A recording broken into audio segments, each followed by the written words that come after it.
अस्सलाम वालेकुम नाज़रीन, प्रोग्राम सियासत और सच के साथ मैं हूं अरसलान खालिद। आज के प्रोग्राम में सबसे पहले मैं चाहूँगा हम बात करें जिस पे बहुत बात होती रही, वो अमरीकी सदर डोनाल्ड ट्रंप का दौरा चीन था। उनका दौरा चीन मुकम्मल हो गया, वो वापस अमेरिका के लिए रुखसत हो गए। यकीनन बहुत ज़बरदस्त मेहमान नवाजी चीन की तरफ से भी उनकी की गई, लेकिन जो मुतालबात हैं बड़े ब्लैक एंड वाइट में, या जो अप्रोच है चाइनीज़ गवर्नमेंट की इस वक्त, उसको बड़ा वाज़े तौर पर डोनाल्ड ट्रंप के सामने रखा गया। बहुत सारी चीज़ें रिपोर्ट होती रहीं मुख्तलिफ मौक़े पे। बहुत हैरान रहे डोनाल्ड ट्रंप, बड़ी नपी-तुली गुफ्तगू करते रहे जो उनसे बहुत कम एक्सपेक्ट की जाती है, और इसके साथ साथ बहुत सारी चीज़ों की वो बड़ी खुलकर तारीफ़ भी करते रहे चीन में।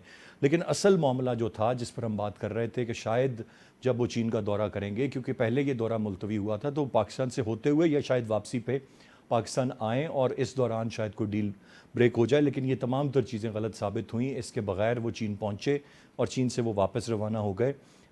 लेकिन अब तक जो बयानात हैं अमेरिका की जानिब से जो आ रहे हैं, वो सख्त हैं, और अब उनके जो चीफ़ अमरीकी सेंट्रल कमांड की तरफ से बयानात आए हैं, या रिप्लाई जो उसका जवाब आया है ईरानी वज़ीर ख़ारजा अब्बास अराग़ची की जानिब से, वो भी बड़ा इस सारे मामले पर वाज़े है।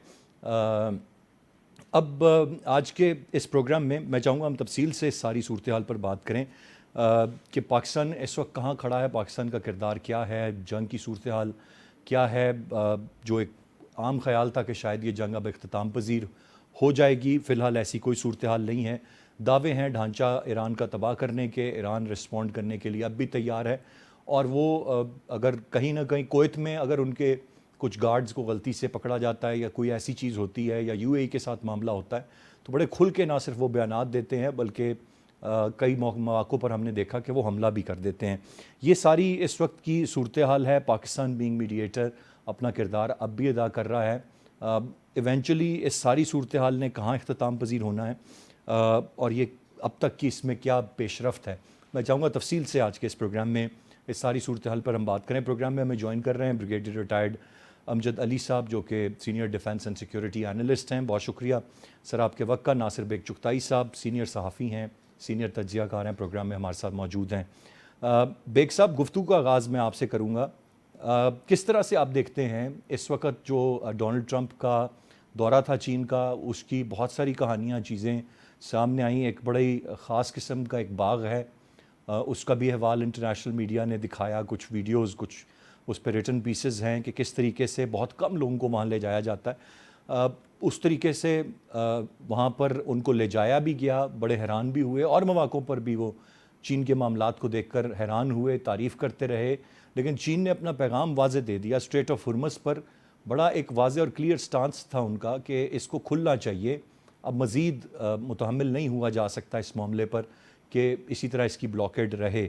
Overall how do you see his visit to China, Donald Trump's visit to China? जो अरसलान साहब, पहले दरख्वास्त ये है, मैं सिर्फ सहाफ़ी हूँ, मैं तजज़ियाकार नहीं हूँ। बरए करम ये निकाल दिया करें, मैं बहुत कम पढ़ा लिखा आदमी हूँ। अब जैसे आप मुझे जानते हैं, तो खाली मैं सहाफ़ी हूँ। ठीक है अच्छा, सर, सहाफ़त दूसरी ये में आप बेग हमारे साहब, उस्ताद मोहतरम हैं। जब आप ये और बेग साहब कहते हैं ना, जब आप उस पर अब किसी मौजू पर अपनी गुफ्तगू फरमाते हैं, तो वो हमारे लिए तज्ज़िया बन जाती है, और वो बड़ा अच्छा एक्यूरेट मैं तज्ज़िया ये, होता है, और वो सिर्फ प्रोग्राम की हद तक नहीं है। हम आपके सोशल मीडिया पर सारी अपडेट्स से भी मुस्तफ़ीद हो रहे होते हैं। मेरे ख्याल से आप एक वन मैन आर्मी के तौर पर पूरे की पूरी एक पूरी न्यूज़ जो है, और बड़ी बैलेंस न्यूज़, वो भी पहुंचा रहे हैं। अब आप खुद में आजिज़ी में जो चीज़ तस्लीम करें ना करें, दैट्स अप टू यू। अच्छा अब आ जाए हम चीन और अमेरिका की तरफ। दो बड़े सांड, मतलब खैर, कल चाइनीज प्राइम मिनिस्टर ने, प्रेसिडेंट ने एक टर्म इस्तेमाल की थी, बड़ी मुश्किल है वो। उसका मतलब है राइजिंग पावर और सुपर पावर। राइजिंग पावर और सुपर पावर की दोस्ती बहुत इंपॉर्टेंट है। तो उसमें प्रेसिडेंट ट्रंप ने कहा कि नहीं, you are also super power, you are also great country, जी। यू आर वगैरह वगैरह। पता है आपको वो कितने एडजेक्टिव उसकी जेब में पड़े हुए होते हैं, वो सब फेंक दिए उसने वहीं पर। अब सूरत हाल ये बनी कि ट्रंप साहब, आपने आपने हर्बस की बात की, उस पर मैं बता दूं आपको कि they agreed to open this state आपने हुर्मुज को खोलने पर दोनों ने इत्तेफाक किया। लेकिन साथ ही साथ चीन ने काम और दिखाया, कहा कि जब तक ये बंद है, हमें नहीं पता वाटरवेज की सूरत हाल क्या है, तो हम अमेरिका से तेल इंपोर्ट करेंगे। और it was surprise for president Trump.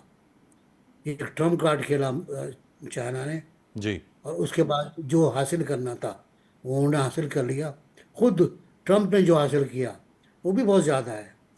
200 Boeing तैयारे वो फरोख्त करेंगे चाइना को। चाइना को ज़रूरत थी, जाहिर सी बात है। और उसके साथ साथ वो ज़रूरी अजनास, सोयाबीन, जी। ये भी फरोख्त करेंगे चाइना को। ये भी बहुत इंपॉर्टेंट है। लेकिन मैं अभी तक फंसा हुआ हूँ एक जगह पर कि इनको कुछ मटेरियल्स चाहिए थे, धातें चाहिए थी इनको। ब्रिगेडियर साहब मेरे पास समझेंगे। जी। धातें चाहिए थी इनको, जिससे जहाज इनविजिबल हो जाता है। मलगम नाम है गैरबन उसका। वो और इसके अलावा भी वो लिथियम और कुछ इस तरह की चीज़ें भी कुछ लिथियम भी उसमें। था और था। जी। जी। तो ये 90% चाइना के पास है। इससे रडार बनता है। इससे आपका आपने जो जेट टैंसी से मिसाइल फायर किया था उसको एनहांस करता है ये आपका जो सैटेलाइट इमेजिन इमेजिन है उनको करेक्ट करके डालता है। कमाल की चीज़ है, पता नहीं कौन सा मंजन है ये जो काम में आता है। और इस तरह तो वो शायद उनको नहीं मिला। मिनरल के बारे में बात हुई, वो थोड़े बहुत मिल जाएंगे। लेकिन गालिबन ये उनको अभी देने में। एक सबसे इम्पोर्टेंट बात था ताइवान। ताइवान पर बहुत सख्त बात की चाइना ने, और खुल के बात की। पता है आपको, वो सख्त बात नहीं करते, सख्त अल्फाज इस्तेमाल नहीं करते। बहुत सॉफ्ट बहुत बातों में कह जाते हैं बात को। उन्होंने कहा कि ताइवान पर बड़ा मोहतात रहें आप। हम्म। अभी जुमला ट्रम्प के लिए खतरनाक था। जी। ताइवान पे मोहतात रहें, फूंक फूंक के कदम उठाएं, ये मसला बढ़ सकता है। हम्म। तो ट्रम्प कहते हैं मैं चुप रहा। उन्होंने कहा कि ताइवान को हथियार ना दें। ट्रम्प कहते हैं मैं चुप रहा। और फिर ट्रम्प ने बाहर आके कहा कि मैं ताइवान को हथियार देने का फैसला करूंगा, मुमकिन है ना दूं। सही है। मुमकिन ऐसे। ना दूं, जी। ये मेरी मर्जी है। ये मेरी मर्जी है, तानू की। खैर, तो ये मसला हो गया यहाँ पर हल। अब उसके बाद आपने हरमुज हो गया, ये हो गया। उसके बाद आपस के ताल्लुकात, दावतनामा, दौरा करने का अमेरिका एक अच्छी बात थी। और उसके साथ साथ इलाकाई सूरत हाल, मशरक़ वस्ती की सूरत हाल, इस जी। पर वो मुत्तफ़िक़ हैं कि जंग बंद होनी चाहिए, जंग बंदी होनी चाहिए।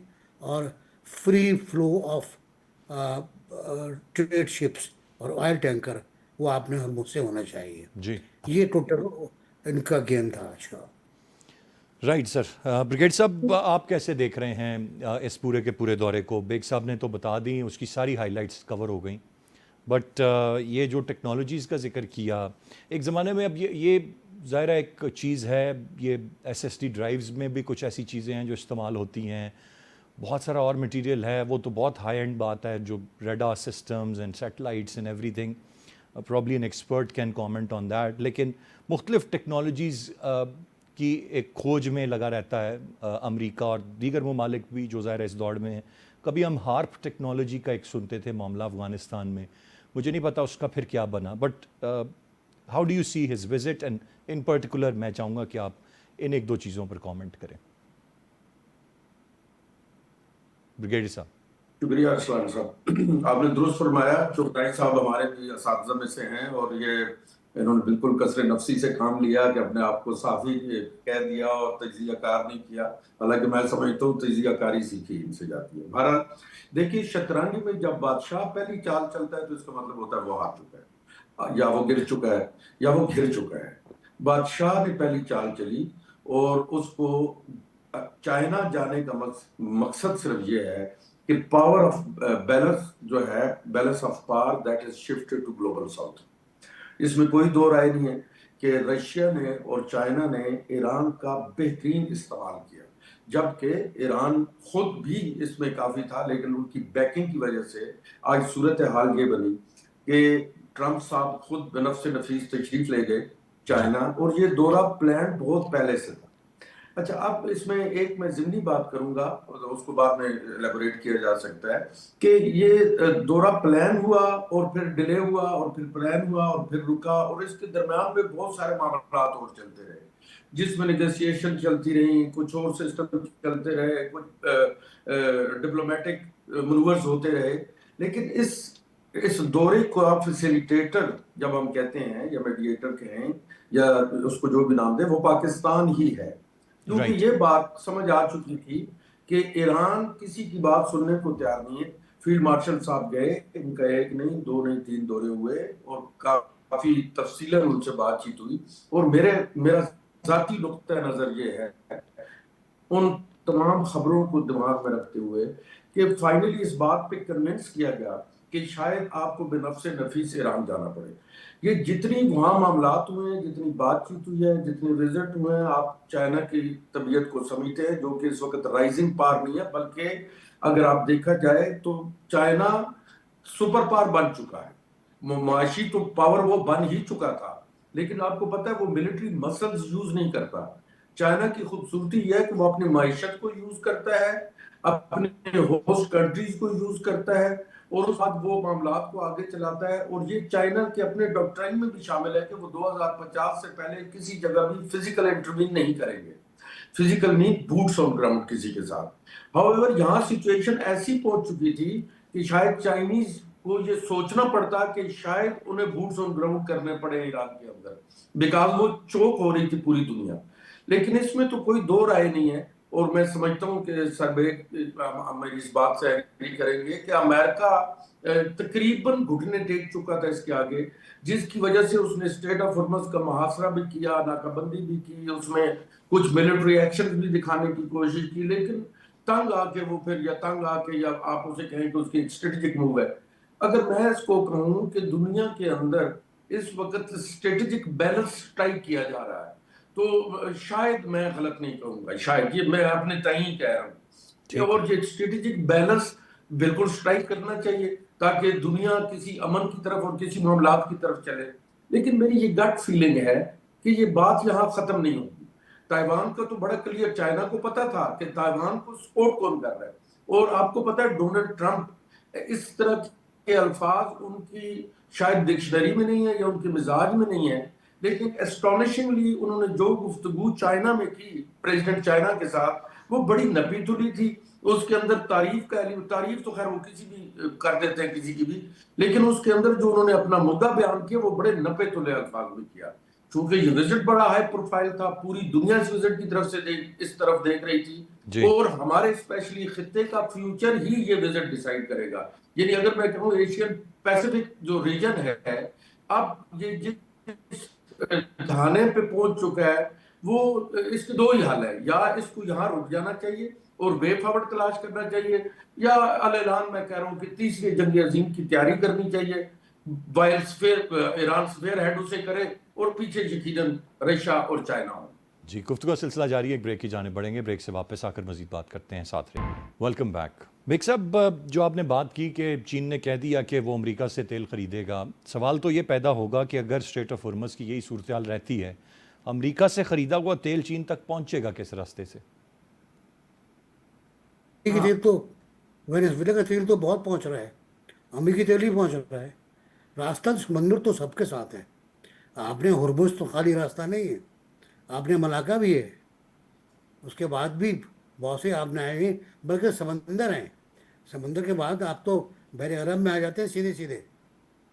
अब ज़रूरत नहीं है आपको हरमुज़ जाने की, वो आप इसलिए जाते हैं हरमुज़ कि आपको दुबई से, कतर से, फला फला खलीजी रियासतों से सामान लेना होता है, तेल लेना होता है, गैस लेना होती है। और आज मैं सामने सही कहा कि चाइना ने खामोशी के साथ बहुत प्यारे अंदाज में अपने आप को सुपर पावर बनाकर आजी के साथ पेश किया है, बहुत आजी के साथ। आप जिस हिस्से की बात कर रहे हैं वो पहले शहर ममनुआ कहलाता था चाइना में, वहाँ दाखिला बंद था।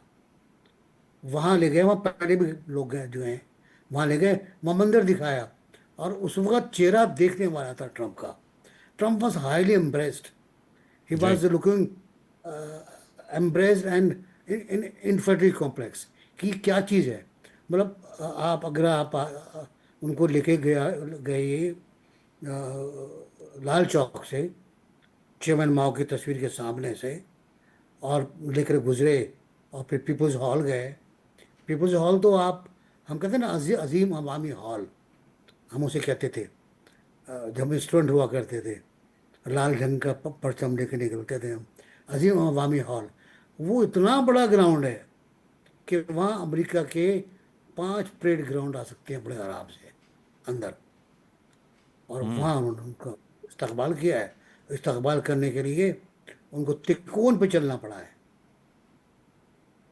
3 रुकनी रास्ता था। और ये सब वो होता है, अलामतें होती हैं कि आप क्या चाहते हैं, कि ये रास्ता भी है आपके लिए, ये रास्ता भी है। ये रास्ता अख्तियार करेंगे तो बहुत दूर दूर निकल जाएंगे। तो ये भी सूरत हाल है। चीन की सूरत हाल ये है कि वो इस वक्त मेरा ख्याल है किसी एक आध मामले में कम होगा अमेरिका से, मतलब तमाम मामलात में, पर कैपिटा से लेकर जीडीपी से लेकर खेत खलियान की प्रोडक्शन, फैक्ट्री प्रोडक्शन और high tech production, heavy mechanical complexes, वो सब चाइना के पास हैं इस वक्त। अब वो काम कर रहे हैं। पहले मजाक करते थे कि चीन का नंबर 2 है। चीन का नंबर 2 अब नहीं होता। जी। अब चीन का नंबर 1 होता है, जो हमारा G10 ने बता दिया, जो 17 बताने वाला है। और और भी कुछ वहाँ होने वाला है, उसका भी अंदाज़ होगा ब्रिगेडियर साहब को। तो मेरा अब तक कहना ये है कि मशरक़, एक नया उनसा सामने आया अरसलान, कि पाकिस्तान को जनूबी एशिया से हटाकर मशरक़ वस्ती में शामिल कर दिया गया है। और ये बहुत इंपॉर्टेंट है। लोग इसको बुरा समझ रहे हैं, लेकिन पाकिस्तान रहेगा तो जनूबी एशिया में अल्टीमेटली उसका ताल्लुक़ बनेगा मशरक़ वस्ती से। और जब मशरक़ वस्ती से ताल्लुक़ बनेगा तो वर्ल्ड बैंक और दीगर ममालिक, चाइना और अमेरिका, उसको उसी तरह बिहेव करेंगे जिस तरह मिडल ईस्ट को करते हैं। इमदाद, रकम, सोशल और एजुकेशनल स्ट्रक्चर, ये सब उस हिसाब से बहुत फ़ायदे होंगे इसके। और मेरा ख्याल है बड़ा, पहले भी ये बात आई थी, पहले भी नक्शे में, आज से 8-10 साल पहले मैंने खबर भी लगाई थी कि पाकिस्तान को मशरक़ वस्ती में दिखाया गया है। तो गालिबा हमारी जोग्राफाई पोजीशन इस तरह की है कि पाकिस्तान का ताल्लुक़ समंदर से है, पाकिस्तान का ताल्लुक़ सेंट्रल एशिया से है, पाकिस्तान का ताल्लुक़ जनूबी एशिया से, पाकिस्तान का मशरक़ वस्ती से। अब ये जो संगम बना है, इस संगम को अमेरिका भी नज़रअंदाज नहीं कर सकता। और यही वजह है कि वो हर बार कहता है फील्ड मार्शल सलाम अलैकुम, और साथ ही कहता है कि जनाब प्राइम मिनिस्टर बहुत अच्छे आदमी है, बहुत नेक आदमी है। तो ये फ़र्क आया है, बहुत बड़ा फ़र्क आया है ये। और ये जौहरी फ़र्क है अमेरिकी पॉलिसी के अंदर। वरना अमेरिकी पॉलिसी तो हमारे लिए, हमें डांटते रहते थे वो लोग, ओए ये काम और कर लो, डू मोर वगैरह वगैरह वगैरह। तो ये सब कुछ था। लेकिन मैं आपको एक वार्न कर दूं जी। कि मुझे इंटरेस्ट नहीं है सालिसी वालिसी से, जंग करते हैं कर लें आपस में, मेरा कोई मसला नहीं है। लेकिन पाकिस्तान को सालिसी से हटाने की कोशिश की जा रही है। ये अच्छा। एक बार मैंने पहले पढ़ा था। आज रशियन फॉरेन मिनिस्टर ने कहा है दिल्ली में कि हिंदुस्तान लॉन्ग टर्म में रीजनल सालिसी बन सकता है, रीजनल मीडिएटर बन सकता है। अब now think what is happening in the area, कि रशियन लारोफ जो हैं वो कहते हैं कि साहब India can become regional mediator for long term purpose. अभी तो पाकिस्तान कर रहा है, जो करने दो। अच्छा बेग साहब, ये जब बड़ा आपने लॉन्ग दिलचस्प नुक्ता उठाया और इसी पे थोड़ी सी मज़ीद बात मैं चाहूँगा की जाए। एक तो ये कि किस तरह लॉन्ग टर्म, अब आप देख लें कि भारत के अपने हमसायों में जितने ममालिक हैं उनमें से किसी के साथ भी उसके कोई बहुत अच्छे ताल्लुकात रह नहीं गए, गुज़िश्ता कुछ अरसे में बहुत ख़राब हुए हैं। इवन जो छोटे ममालिक हैं जो डिपेंडेंट हैं बड़ी हद तक भारत पर, वो भी शायद कोई बहुत खुश नज़र नहीं हमें आते। बांग्लादेश को इन्होंने बड़ी हद तक साथ एक रखा हुआ था, वहाँ सब इनकलाब आया, चीज़ें बदलीं, things are not the same anymore. China वही मतलब ये भी एक रिकॉर्ड होगा मेरे ख्याल से, बेग साहब और ब्रिगेड साहब दोनों आप एग्री करेंगे कि उस दिन मैं बात कर रहा था कि अगर कोई सबसे बुलंद मुकाम पर किसी ने डंडे खाए हैं तो वो भारतीय फौज है। बहुत मारा है, उतनी उतनी बुलंदी जूतों पर से मेरे ख्याल से किसी ने जूतों डंडे से नहीं, मारा है। उतनी बुलंदी वो पर जूतों किसी में ने कीलें डंडे नहीं लगी हुई खाए। थी। ये Guinness book of world record में किसी फौज ने इतनी बुलंदी पर डंडे नहीं खाए जितनी। ब्रिगेड साहब इस पर ज़रा थोड़ा सा कमेंट करें कि एक रीजनल स्टेबलाइजर भारत, छोड़ें सर श्रीलंका, बांग्लादेश, भूटान भी ले लें, ये भी अब कुछ सोच रहे हैं मुमालिक, तो रीजनल स्टेबलाइजर बड़ा एक अजीब सी बात लगती है। ये ख्वाहिश ज़रूर है या वो उसका इजहार कर सकते हैं, और जाहिर है भारत बहुत बड़ी लॉबिंग करता है, बड़ा पैसा लगाता है, करता आ रहा है। ये तो अचानक उनके साथ जो जंग में शिकस्त हुई सब बदल गया, but how can they be regional stabiliser? और हाउ कैन, ये तो उन्होंने खित्ते का चौधरी बनने वाला चक्कर तो बेचा हुआ था, वो मंजन बिकना बंद हो गया अब। और जो अब आके इनकी मार्केटिंग कर रहे हैं, दे शुड थिंक ट्वाइस के ये क्या वो एक हारे हुए घोड़े पर बैठ कर रहे हैं। नहीं, वो हारे हुए घोड़े पे बैठ नहीं कर रहे, बड़े सियाने हैं ऊपर, जो बड़ी पावर्स होती हैं वो बड़ी सियानी हैं, बड़ी उनकी स्टेटमेंट सोची समझी होती है। Excuse me. बात यह है कि किसी भी नेशन का जो पावर पोटेंशियल है ना, उसका सबसे बड़ा पावर पोटेंशियल होता है उस मुल्क की कौम। यानी 1.5 billion people is the big power potential of Hindustan. और दूसरा होता है उसका रकबा, ज्योग्राफी या उसका टेरेन, वो भी उसका एक बहुत बड़ा पावर पोटेंशियल है इस खित्ते के अंदर भारत का। ये अलहदा बात है कि भारत अंदर से इम्प्लोजन की तरफ जा रहा है, और मैं बड़े वसूख के साथ कह रहा हूँ। कुछ इंफॉर्मेशन जो शेयर ना कर सकूं शायद उनकी वजह से कह रहा हूँ, कुछ जाहिरी बातें जिस तरह के हमारे बड़े सीनियर मोअज़्ज़ज़ लोग लाइक बेग साहब को लिखते भी रहते हैं, वो एक इम्प्लोजन की तरफ जा रहा है। लेकिन ये डूबते हुए जितनी वो लॉबिंग कर रहा है, यानी अगर सूरत हाल यहाँ पहुंच चुकी है कि उसको अपना प्रॉक्सी अफगानिस्तान को बनाना पड़ रहा है, तो आप सोच लें कि एक यानी स्टेट स्पॉन्सर्ड टेररिस्ट कंट्री वो और क्या कर सकेगी। जूते तो उसने इससे पहले भी खाए हुए हैं, ये मैं थोड़ा आपको दिला दूं। ये इन्होंने जो चाइना से जूते खाए हैं वो 14,000 फुट की बुलंदी पे खाए हैं। 22,000 फुट की बुलंदी पे कायदे आजम पोस्ट पे वो जूते सियाचिन पे हमसे खा चुके हैं, पकड़ के मार के। और आपको पता है पाकिस्तान फौज फिर अल्लाह आपको तो और ब्रिगेड हिम्मत साहब बहुत देने दफ़ा, आप तो सियाचिन एक दो दफ़ा कम अज़ कम अपनी सर्विस में आप वहाँ पोस्टेड रहे। जी जी अल्हम्दुलिल्लाह मैं पोस्ट रहा हूँ, और जिस मैं पोस्ट का जिक्र कर रहा हूँ मैं उस पोस्ट पे भी पोस्ट रहा हूँ अल्हम्दुलिल्लाह। मेरे 3 असाइनमेंट्स रही हैं सियाचिन पे, ऊपर नीचे। तो आप देखिए कि वो जूते तो वहां भी खा चुके हैं।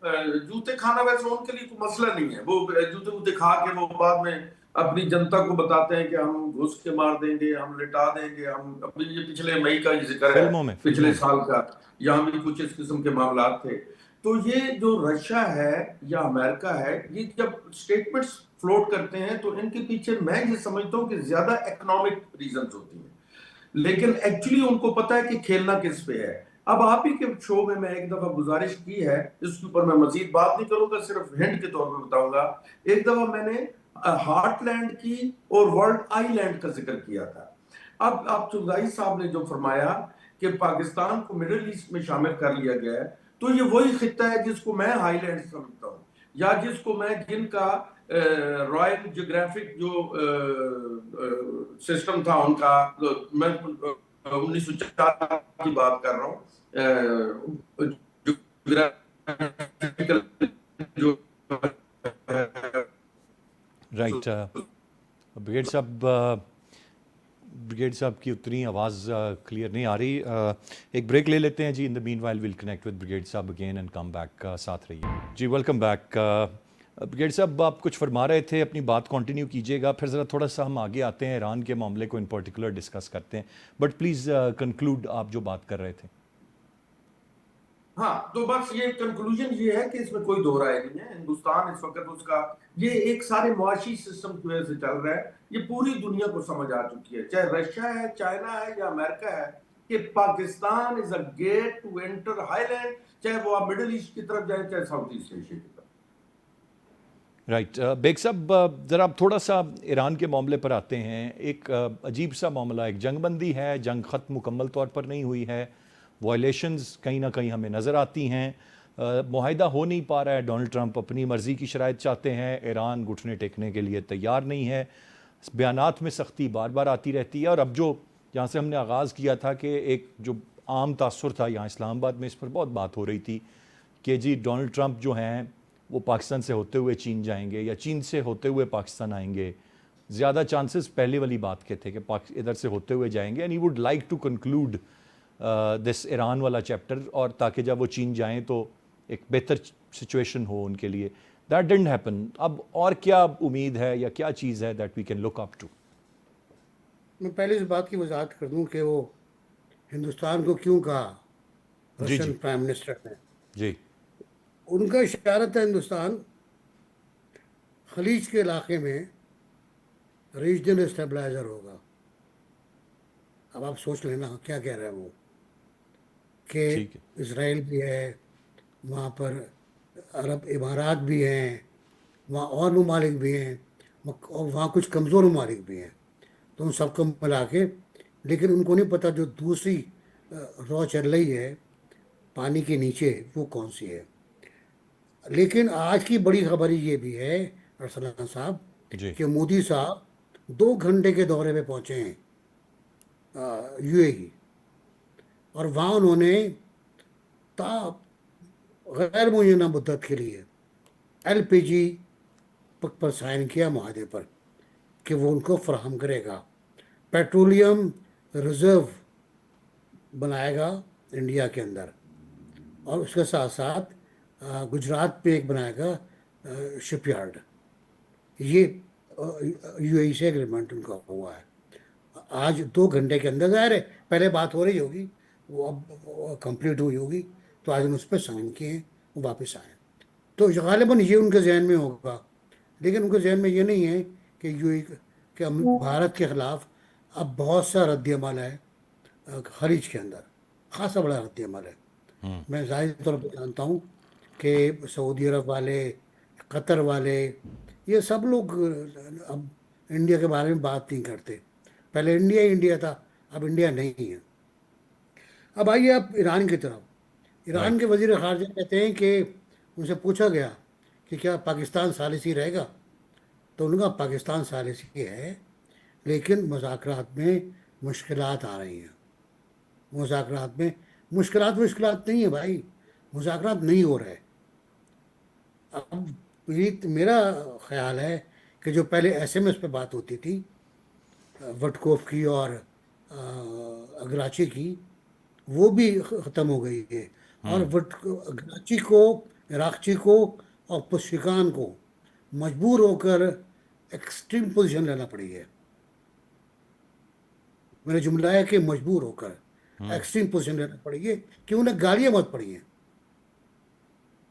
घर के राइट अंदर से।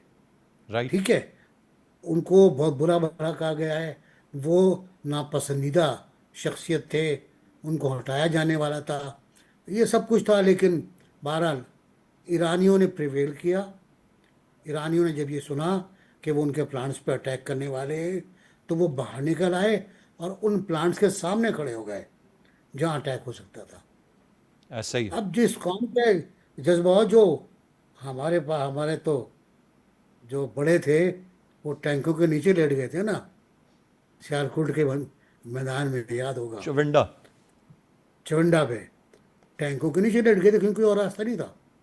इतने टैंक आ रहे थे हिंदुस्तान से कि टिक्का खान ने कहा बूट बांधो और लेट जाओ जवान। जवान लेट गया, तो और रुक गया वो हमला, हमला पसपा हो गया। ये भी है, ये भी है, कल की खबर है भाई। ये कौम तो ऐसी है ना कि उसने बम फेंका, एक सिपाही ने देखा कि बम, हाँ, कमरे में लोग भरे हुए थे, सारे जवान भरे हुए थे, वो उसने छलांग लगाई, बम पे गिर गया, बम पे लेट गया वो। तो ये वो लोग हैं, ईरानी भी ऐसी हैं गालिबन। अभी मैंने उनको टेस्ट नहीं किया है, लेकिन इराक की वार में टेस्ट हुए हैं वो। इराक की वार में खुर्रम शहर शहर खूनी बन गया था, शहर खूनी था, लाखों लोग शहीद हुए थे या मरे थे, मुझे नहीं पता। शत्रुल अरब का नीला पानी सुर्ख हो गया था। जी ये भी हुआ है, कुर्बानियों की एक बहुत बड़ी दास्तान है जो पता नहीं कहाँ से चली आ रही है। तो ये भी है।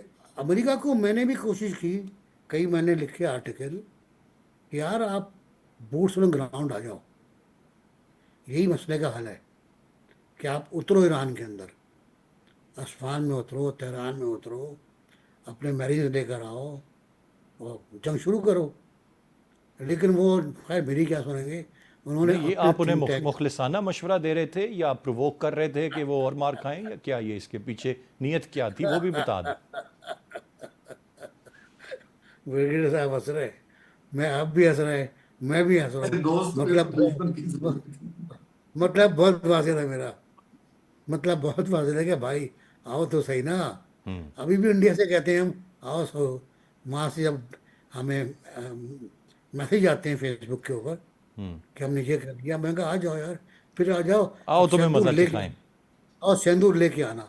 तो मेरा ख्याल ये है कि पूरा इलाका जो है हमारा, ये इंडिया का नॉर्थ ईस्टर्न, हम नहीं समझते कि हमने वहाँ काम किया है। हमें, मैं बहुत क्लियर बात करना चाह रहा हूँ, हमें वहाँ काम करना चाहिए था। आसाम, मेघालय, नागालैंड, मणिपुर, अ, ये सब इलाके जो हैं, अब यहाँ हमें काम करना चाहिए था। बहुत फर्टाइल लैंड है ये, बहुत फर्टाइल लैंड है। और शिलोंग वगैरह को तो एक बार मैं चक्कर लगा के आया था, तो साहब क्या बात है। खैर, लेकिन बस ये बात यहीं तक रखकर मैं आगे बढ़ता हूँ कि ठीक है, हिंदुस्तान समझने खुद वाले कमज़ोर समझ है। गए आपकी बात। हिंदुस्तान खुद कमज़ोर है, अंदर से कमज़ोर है बहुत हिंदुस्तान। कमज़ोर है। हिंदुस्तान ने अपने आप को जिस पापड़ बेलने के कारखाने में डाल लिया है, वो उसका पापड़ बना देगा।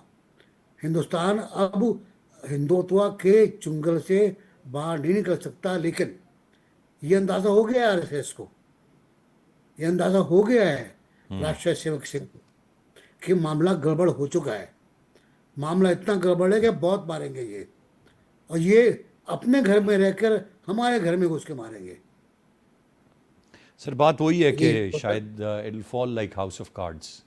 हाँ जो आपने मणिपुर, नागालैंड, असम का जिक्र कर दिया, खालिस्तान का भी जिक्र कर लेते हैं बीच में, और फिर हाँ हाँ खैर, कई कई और मिसालें छोटी बड़ी बहुत सारी जगहों पर मौजूद हैं। अब ये कर्फ्यू लगाकर वहाँ पर इंटरनेट मोबाइल सर्विस बंद करके दुनिया को वहाँ ना जाने दे के 1947 के बाद से दबा के बैठे हुए हैं, but this will not last very long. इस पे कुछ ना कुछ इवेंचुअली होगा। जब ये बिखरेगा तो बहुत सारे मामलात में बिखरेगा। ब्रिगेड साहब, फिर ये लास्ट वर्ड्स ब्रिगेड साहब से मैं ले लूँ सर, ईरान वाला मामले पे आ जाएं ब्रिगेड साहब, कि इसको कहाँ थमता हुआ देख रहे हैं। आपने पहले भी मेरे प्रोग्राम्स में बात की है, आपने कहा था कि it is not going to end any time soon. फिर शायद आपने राय बदली भी। अब एक आधा जुमला मुझे दे दें इसमें, जिस पे मैं प्रोग्राम के अख्ताम की तरफ बढ़ जाऊँ। नहीं, मेरी राय वही है। इस राय में सिर्फ देखिए, या अमेरिका को रिट्रीट करना पड़ेगा और कहना पड़ेगा कि मैं सुपर पावर नहीं हूँ, या ईरान को शिकस्त तस्लीम करनी पड़ेगी। दोनों मुमकिन नहीं। लेकिन मैं एक जुमला ऐड हिंदुस्तान के लिए जरूर करना चाहता हूँ। मुझे कभी कभी लगता है मोदी साहब को हमने प्लांट किया हुआ है, पाकिस्तान ने। अभी वो आईएसआई का जिक्र करेंगे तो शायद उन्होंने किया हुआ, क्योंकि उनकी जो दो मूव्स थी बड़ी क्लासिक थी। एक इसराइल पहले चले जाना विदाउट चेंजिंग, तो अब दुबई चले जाना, यूएई चले जाना, जबकि पता है वो पहली बेचारा यूएई दाएं बाएं देख रहा है कि मुझे कौन बचाएगा। तो अच्छा है यार जिन्होंने प्लांट किया मोदी को, hats off to top brass. On this note, I would like to thank two very respectable guests, Nasir Baig Chughtai साहब एंड ब्रिगेडियर अमजद अली साहब। नाज़रीन, आज के प्रोग्राम से इतने। इरफान खालिद को इजाज़त दीजिए। अल्लाह ने के बाद।